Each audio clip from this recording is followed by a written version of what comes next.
I am in front of you after small gap. Timer section wise लग चुका है। Examiner आपकी grammatical mastery को एक अलग ही तरीके से चेक कर रहा है कि इस फील्ड का क्वेश्चन आपको एक नहीं, दो नहीं, 3, 4, 5 तक मिल सकते हैं। क्योंकि आप में से कई स्टूडेंट्स खाम में डर जाते हैं कॉम्पिटिटिव एग्जाम में। डर हर किसी को लगता है। टाइम मैनेज करना ही पड़ेगा, नहीं तो पेपर पीछे रह जाएगा, टाइम खत्म हो जाएगा। Perfect practice makes a man perfect. Hello students, once again I am in front of you after a small gap. Today I am going to teach you certain things which are very important for all the competitive exams conducted by so many examination conducting bodies. आपको मालूम है कि new pattern introduce हो चुका है, timer section wise लग चुका है। पैटर्न इस हिसाब से चेंज हुआ है कि आपको थोड़ा सा दिक्कत आ सकती है अगर अपने आप को आपने उस पैटर्न से वाकिफ नहीं करवाया तो। टाइम की दिक्कत आ सकती है या जल्दबाजी में कुछ और ऐसी मिस्टेक्स हो सकती हैं। तो कुछ चीज़ें माइंड में पहले क्लियर करके चलनी है कि वहाँ पर एग्जामिनेशन हॉल में कुछ भी आपको ऐसा ना लगे कि जिससे आपकी खामखा की गलती हो जाए, जो मार्क्स आप डिज़र्व करते हो वो ना मिले। क्योंकि आप में से कई स्टूडेंट्स खामखा में डर जाते हैं कॉम्पिटिटिव एग्ज़ाम में। डर हर किसी को लगता है। भूल जाने का हुनर भी आप में से कई लोगों के पास बहुत अच्छी तरह से है। अब आपने उस हुनर को याद करने के हुनर में तब्दील करना है, ताकि जो राहें विसर गई हैं वो याद आ जाएं। जो रूल्स आपने किए हुए हैं एटलीस्ट वो आपको तंग ना करें एग्ज़ाम में। क्योंकि स्पीड नो डाउट आपको ध्यान रखना ही पड़ेगा, टाइम मैनेज करना ही पड़ेगा, नहीं तो पेपर पीछे रह जाएगा, टाइम ख़त्म हो जाएगा। जो मार्क्स आप डिज़र्व करते हैं उससे भी आप वंचित रह सकते हैं। अब आप देखिए, रिसेंट राइटअप में आपने पढ़ा होगा कि न्यू पैटर्न के हिसाब से अगर एरर्स को ही देखें तो आपको मालूम है एरर्स पहले भी जैसे आती थी। थोड़ा सा मॉडिफिकेशन ये हो गया कि एग्जामिनर आपकी ग्रामेटिकल मास्टरी को एक अलग ही तरीके से चेक कर रहा है। Section wise, segment wise errors पूछी जाती हैं। आपको सेंटेंस देख के पता चल जाता है कि यहाँ पर एरर है।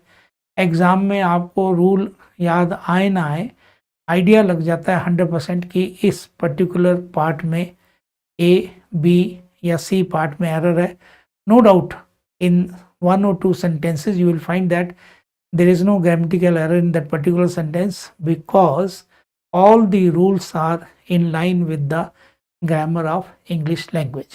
तो फर्स्ट ऑफ ऑल राइटअप को कंटेक्स्ट में लेते हुए आप देखिए स्टेप वाइज प्रिपरेशन में पहली जो स्लाइड आप देख रहे हैं इसमें सबसे इम्पोर्टेंट पॉइंट, सबसे सिंपल पॉइंट आपसे पूछा गया है।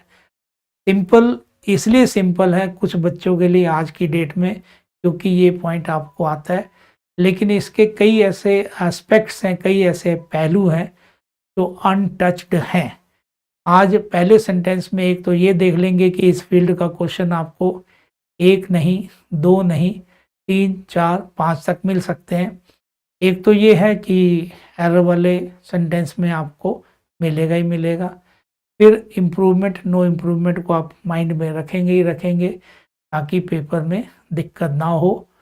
और इन पॉइंट्स से जो आपको आते हैं इनसे आप घायल ना हो, इंजर्ड ना हो, क्योंकि घायल होकर शायद आप घातक ना बने और ज़्यादा घायल हो जाए। तो बड़े ध्यान से topic wise, step wise preparation करने में मज़ा ये आएगा कि मंजिल आपके सामने है, आप सधे हुए कदमों से आगे बढ़ रहे हैं, एक एक पॉइंट क्लियर करके चल रहे हैं। पहले पॉइंट में देख रहे हैं, पहले सेंटेंस में आपको नज़र आ रहा है कि नाइदर नॉर कोऑर्डिनेटेड वर्ड्स की और रिलेटिव्स की इसमें ग्रामर की पॉइंट है। तो neither I nor my friend यहाँ तक है। कई बच्चों से पूछो नाइदर नॉर में क्या है, तो छूटते कहते हैं नाइदर के साथ नॉर आएगा। ये तो एग्जामिनर आपसे पूछ भी डर। हालांकि ग्रेजुएट लेवल में नॉर के भी आपको 2 क्लॉजेज मिल सकते हैं। फंडामेंटल रूल और रूल नाइदर नॉर का, कोर रिलेटिव्स का यही रहेगा कि नाइदर नॉर हो या आइदर और हो। आपने देखना है 2 सब्जेक्ट्स के लिए इस कोर रिलेटिव एक्सप्रेशन को यूज़ किया जाता है, इन कोर रिलेटिव्स को यूज़ किया जाता है। पहला पॉइंट आप देखेंगे कि सेकंड सब्जेक्ट के हिसाब से आपको आगे वर्ब हेल्पिंग अब लगाना है। फर्स्ट सेंटेंस को ध्यान से पढ़िएगा, समझिएगा कि neither I nor my friend have reached there by now. आप फ़ोन पे किसी को कह रहे हैं कहीं पर मिलना है पढ़ने के लिए, लेकिन वहाँ पर ना तो मैं पहुँचा ना मेरा फ्रेंड पहुँचा। आपने बताना है नाइदर नॉर के ज़रिए, अच्छी इंग्लिश के ज़रिए आप बता रहे हैं, लेकिन एक पॉइंट जो कॉमन एरर्स में एग्ज़ाम में कवर होता है वो ये कि जब नाइदर नॉर एग्ज़ाम में आएगा तो पहले सब्जेक्ट्स के नेचर को अंडरस्टैंड करना है। अगर दोनों सिंगुलर हैं तो आपने बेसिक रूल के हिसाब से चलना है कि S2 के हिसाब से, सेकंड सब्जेक्ट के हिसाब से वर्ब या हेल्पिंग वर्ब लगेगा उस टेंस के हिसाब से जो यूज़ हो रखा है। शायद टेंस की एरर इसमें आपसे एग्जामिनर पूछेगा भी नहीं। पहला कंसंट्रेशन का पॉइंट आपका रहेगा उस सेंटेंस में जो टेंस यूज़ हो रखा है उसके हिसाब से हेल्पिंग वर्ब लगा या नहीं लगा। तो यहाँ पर देखिए neither I nor my friend have, कई बच्चों को वहाँ समझ नहीं आता क्योंकि यहाँ आई और माई फ्रेंड लिखा हुआ है। यहाँ पर दोनों को सेपरेट एंटिटी के तौर पर ट्रीट किया जा रहा है। जो सब्जेक्ट सेकंड है उसके हिसाब से आप यहाँ पर वर्ब लगाएंगे। तो सेकंड दिया फ्रेंड, तो ना तो मैं ना ही मेरा फ्रेंड वहाँ पर अब तक पहुँचा है। तो neither I nor my friend has reached there by now. Present perfect tense एक बार डेफिनेशन के हिसाब से क्लियर करेंगे विद इन 5 सेकेंड्स कि present perfect tense present time में कंप्लीटेड एक्शन को शो करता है। हैज़ हैव हेल्पिंग वर्ब है, साथ में थर्ड फॉर्म। उसके बाद सेकंड सेंटेंस में चलिए, I had revised all the notes prepared by me. आपने अच्छे अच्छे नोट्स बना लिए। कोई आपसे पूछता है व्हाट अबाउट दोज नोट्स, आप कहते हैं मैंने सारे नोट्स रिवाइज कर लिए, मान लो कल किए थे। यस्टरडे एग्जामिनर जानबूझ के लगा सकता है, तब भी आपको टेंस का ध्यान रखना है। फर्स्ट वाले में कोरेटिव्स के हिसाब से एरर थी, सेकंड वाले में कहानी बदल गई है। यहाँ पर आपको टेंस के हिसाब से इस सेंटेंस को देखना है। सेंटेंस पढ़ते ही एक आइडिया आपके माइंड में क्लियर हो जाएगा कि यहाँ पर किस हिसाब से एग्जामिनर आपकी ग्रामर को चेक कर रहा है। बाकी आगे और कई पॉइंट्स इन रिसेंट वीडियोस में आपको मिलेंगे। Will cover up to close passage in a couple of weeks. Close passage में भी आप देखेंगे कि जो आपका फोबिया है, डर नहीं कहूँगा, कई बार बच्चे क्लोज पैसेज को मॉक टेस्ट में कवर करते हैं, उनको एरर का पता ही नहीं चलता किस वजह से उनकी मिस्टेक हो गई। ब्लैंक में कुछ वर्ड आना था, ना तो उन्होंने पैसेज के हिसाब से उसको अटैम्प्ट किया ना ही ग्रामर के हिसाब से अटैम्प्ट किया, वो बेफालतू में मिस्टेक होगी जिसको वो ठीक कर सकते थे।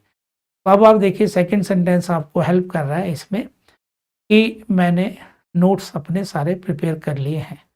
इसमें टेंस की कोई इंडिकेशन ना देकर भी ये है कि अब तक की बात हो रही है, मैंने सारे नोट्स जो बनाए थे वो सारे रिवाइज कर लिए क्योंकि एग्ज़ाम आपके सामने आ चुका है। तो आई हैव रिवाइज्ड।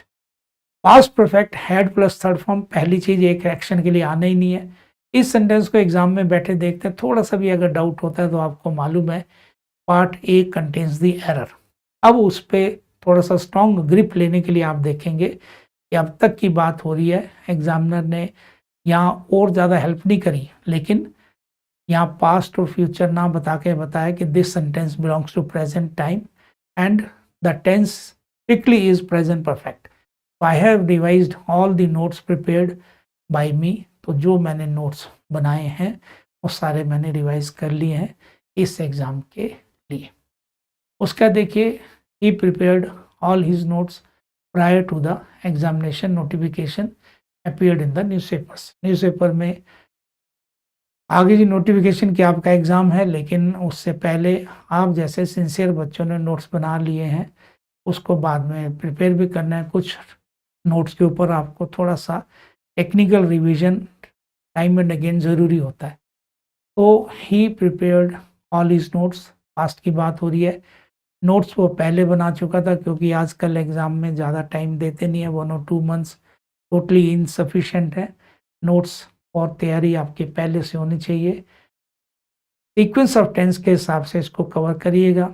फर्स्ट एक्शन है कि उसने एग्ज़ाम से पहले नोट्स बना लिए थे। उसके बाद as per the calendar of SSC notification exam की आ गई, तो he had prepared all his notes. Right answer देख के रूल भी अपने आप अभी आपको समझ आ जाएगा। एग्ज़ाम में रूल थोड़ा सा भी तंग करे, don't waste your time on recapitulating the rule. आप देखिएगा आपको जो आइडिया लग रहा है, क्योंकि पहले से आपने लेबर की हुई है, ए पार्ट में मिस्टेक है तो ए में मिस्टेक है। चले फोर्थ पर, he has attend knowledge that is required. यहाँ पर आप देखेंगे सेंटेंस पढ़ेंगे, he has attend knowledge that is required to get through this examination.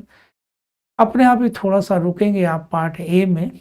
हालांकि बेसिकली नॉलेज एब्स्ट्रैक्ट नाउन है।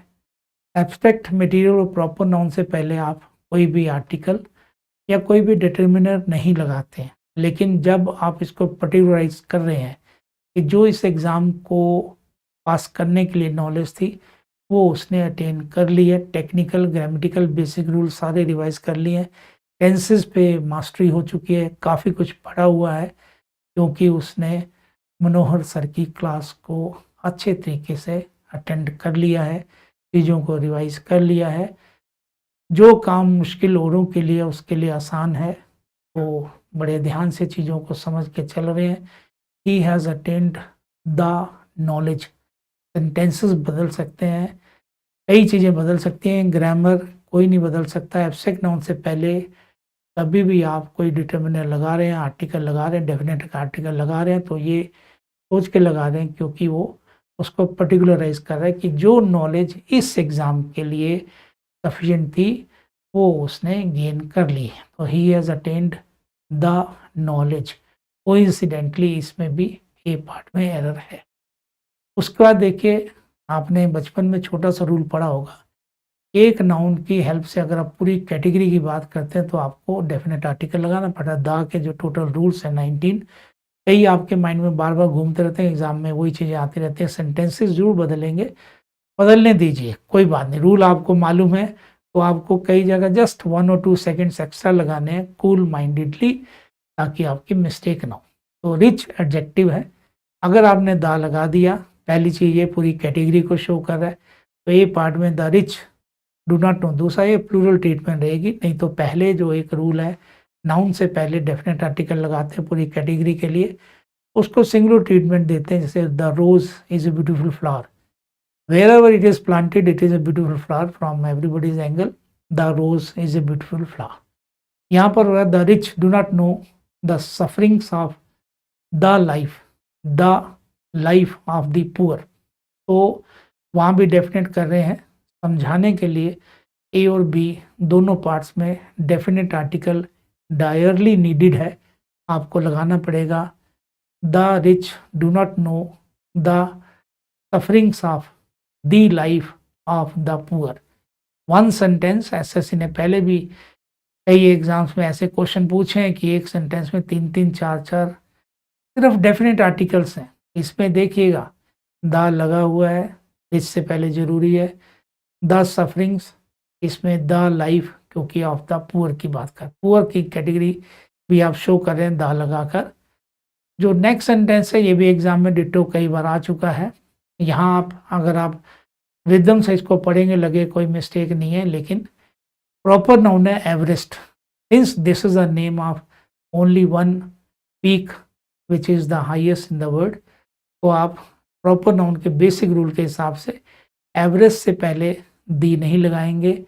भले अजीब लगे, क्योंकि ये सेंटेंस आपको नो एरर में भी एग्जाम में मिल सकता है।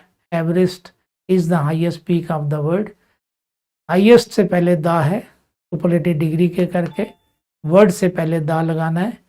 जो चीज़ एग्जिस्ट वन एंटिटी में कर रही है उससे पहले आप आर्टिकल लगाएंगे।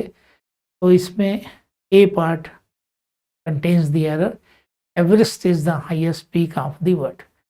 इन सेंटेंसेस में अलग अलग सेगमेंट की एरर्स पढ़ के नेक्स्ट सेगमेंट में जब आप जाएंगे आप देखिएगा, नेक्स्ट ही वीडियोस में आप देखेंगे कॉम्प्रिहेंशन पैसे में लोगों को थोड़ी सी दिक्कत आती है, लेकिन वो दिक्कत 20% मार्क्स 40% मार्क्स एक ही झटके में ले जाती है, पता भी नहीं चलता कहाँ मार्क्स मिलने थे, कहाँ आपको दिक्कत होगी। तो please be in the question which is being attempted by you. अगर आप उस क्वेश्चन से थोड़ा सा बाहर गए, ग्रामेटिकल रूल से थोड़ा बाहर गए, कोर रूल से थोड़ा सा अलग हुए, जो पॉइंट आपको, जो मार्क आपको इजीली मिल रहा था, पॉइंट समझ आ रहा था, वही आपके लिए कई दुश्वारियां पैदा कर देगा। रूल्स को ध्यान से रिवाइज करिए। अगली वीडियो में हम चलेंगे एक स्टेप और सफलता की तरफ, वो सफलता, वो सक्सेस जो आप डिज़र्व करते हैं। डिज़र्वडली आपको इन चीज़ों पे काम करना है, क्योंकि बेसिक रूल कई आपके पक्के हैं। अब आप उनको और पक्का इसलिए कर रहे हैं ताकि एग्ज़ाम में आपको टाइम मैनेजमेंट करने में भी प्रॉब्लम ना हो। टाइम को भी मैनेज करके चलना पड़ेगा। टाइमर है, बार बार टाइमर की तरफ देखेंगे, खामखा में सावधानी हट जाएगी, दुर्घटना घट जाएगी। इन्हीं शब्दों के साथ इस स्टेप वाइज प्रिपरेशन की वीडियो फर्स्ट को एंड करते हैं। नेक्स्ट वीडियो में जल्दी ही मिलेंगे आपसे। मनोहर सर, थोड़ा सा रूल्स को रिवाइज करिए। डीएम कर सकते हैं आप, किसी पर्टिकुलर रूल को अंडरस्टैंड करने में दिक्कत हो। बाकी कुछ मटेरियल आपको आगे आप टेलीग्राम चैनल पे भी मिलेगा, तो भी आप पक्का करेंगे तो आप देखेंगे कि ये चीज़ें जो आपने अभी इन वीडियोस में देख ली, डिट्टो भी मिल रही है, लेवल डिट्टो मिल रहा है। एग्ज़ाम में marks with time, limited time आपको मिल रहे हैं। रिवीजन बड़ा ज़रूरी है। Perfect practice makes a man perfect. तो भूलिएगा नहीं इन पॉइंट्स को, टेक्निकली रिवाइज करिएगा, ग्रामेटिकली रिवाइज करिएगा, ताकि एग्ज़ाम में आपको कोई प्रॉब्लम ना आए, ना तो टाइम की, ना ही रूल की। Thank you very much. Stay blessed always.